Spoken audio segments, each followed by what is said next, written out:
Hello, and thank you for joining me for yet another reading. Today I am going to be reading Pony's story, spelled P0NIES.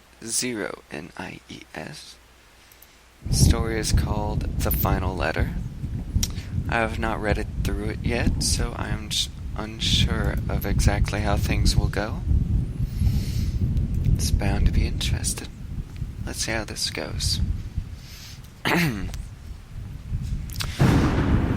Dear Princess Celestia, as you may have already known, my time is soon to come. I wish I could say that I'm not frightened of death, as I could have said when I was once a young mare, but that has changed much over the decades. I have learned of how true friendship is a force that cannot be stopped over the powers of time, death, and solitude. But as long as you have your friends by your side, there is nothing to keep you from where you wish to be. I hope that I will be able to see them again, and I wish to be able to tell them how much I appreciate what they have done for me through the years as my best of friends. I have a feeling that they know this, though, and they watch me from wherever they are now, telling me to live out what I can.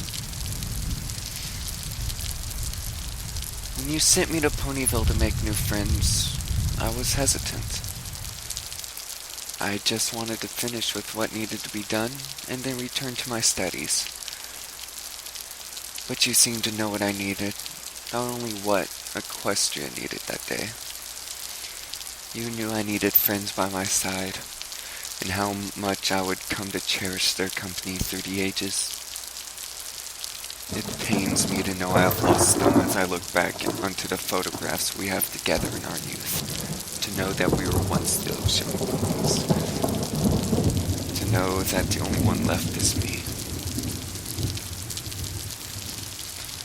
I really don't want to be alone any longer, Princess. These days that I have suffered without my friends have gone on long enough.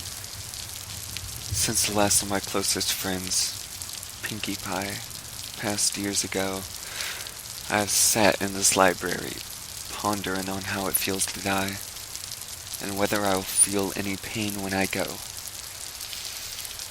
There are many things I fear in this world, and there are many that I have grown to respect and not to fear. One of those is death. It seems to come whenever you need it, even if you don't realize that you do. Such as with Pinkie. I knew that her time was coming.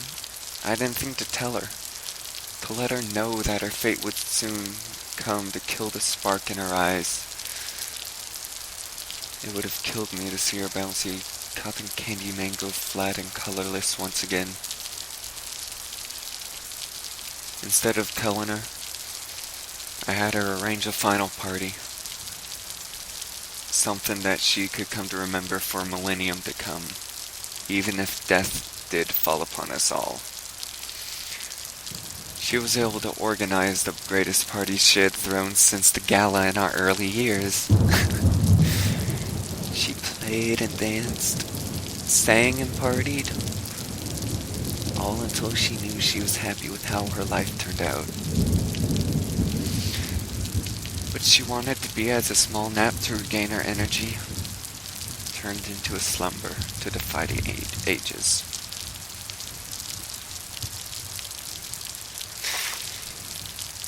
I had always wished that I could tell my friends more before they died.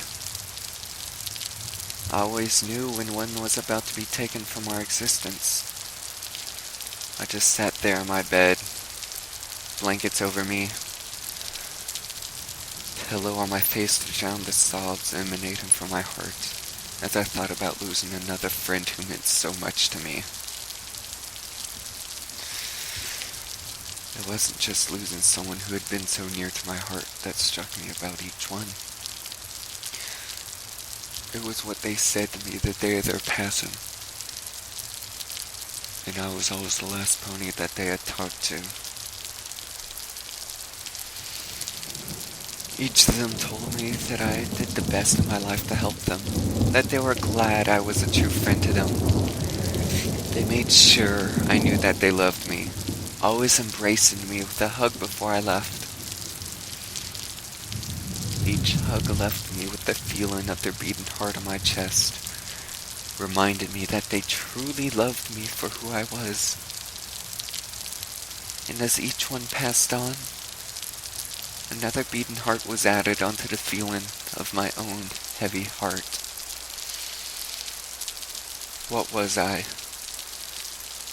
a supposed true friend, doing from keeping a secret such as their time of demise from them? Was it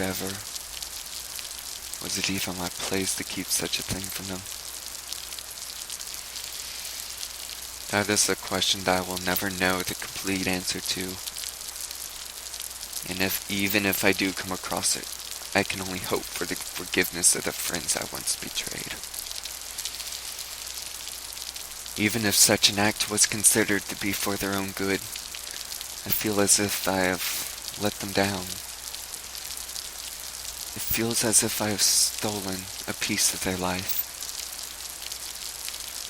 In a way, it is good that they did not know their demise. They lived life to a happy end, not knowing how or when it would come to snuff out their spark. They lived their lives to a happy end, and that is something that I'm not sure I can do for myself. I've learned many things, and one of those is to know what a pony who knows so much about the world cannot possibly be happy. How is it possible to be happy when you have both the dark and the happiness in the world, but the dark vastly overpowers the good? Celestia, what I am trying to say to you is thank you. I would like to thank you for being there to help me and my friends out whenever we needed your assistance, and for sending me to make friends. Without you, I would not have learned how great it is to live life with others and spend the days in their presence. Without you, I would not have been able to let go either.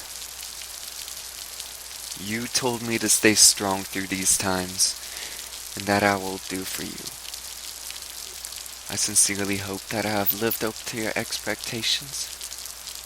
I hope that you will never forget me as you live on through the endless ages, as I become a soul lost in endless time. By the time you receive this letter, I will most likely not be around anymore. I will be gone and off to finally learn how death feels. For that matter, I hope it is not too painful. I've always hated pain, although pain can always teach you something, whether it's in your heart or physically. Ever since Spike left, I haven't been able to send you letters as easily as I wish I could have. They always seem to take weeks to reach you through the mail service, but that can be expected since you are royalty, after all. I wish Spike could be here at times, but he's moved on to where he really should be, with the other dragons.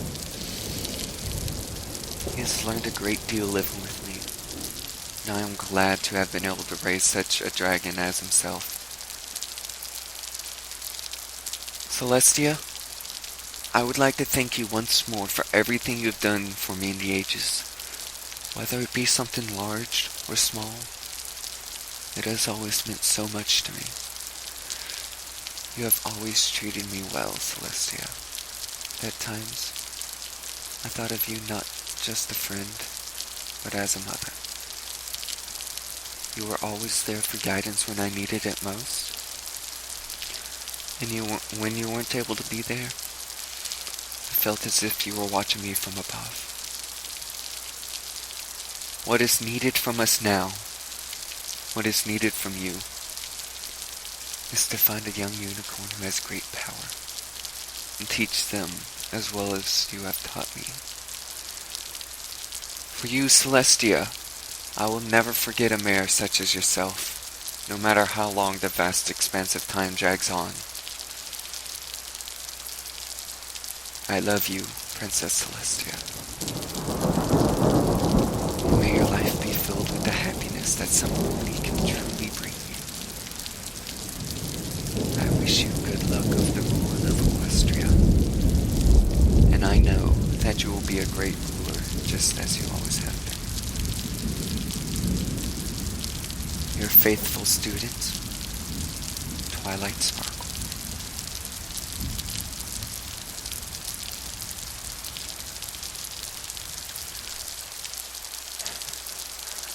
I'm so sorry I lied to you guys. Distraught and crying, Twilight said to her friends who were standing right in front of her, a forgiving smile plastered on all of their faces. Twilight, I think that I can talk for all of us here. We thank you for not telling us, Applejack said, placing a hoof on Twilight's shoulder to let her know that there was nothing to be worried about. Do you guys really mean it? All of the ponies nodded towards their friend, who had stopped crying tears of shame and sadness, replaced with those of joy. Of course we do, replied Rainbow Dash. I liked being able to relax when it was my time to, after doing awesome flying and stuff. And good heavens, Rarity interjected. Who knows what the stress would have done to my complexion? Well, I got to stay, happy with my animals longer, Fluttershy said quietly in her elegant voice. Because of you, Twilight, I got to throw the most super-duper awesomest leaving party ever thrown by a pony in all of Equestria, Pinkie Pie said excitedly. As all of the ponies embraced for a hug to welcome their friend, the 5 ponies who had been waiting years to be reunited thought, we're just glad that you can finally be here with us, and know that you did the right thing. Alright guys, that was a story by ponies, the final letter. I hope you enjoyed. I will post a link to the original fic in the description below if you would like to read it. Have a good day, fellas. Slashy out.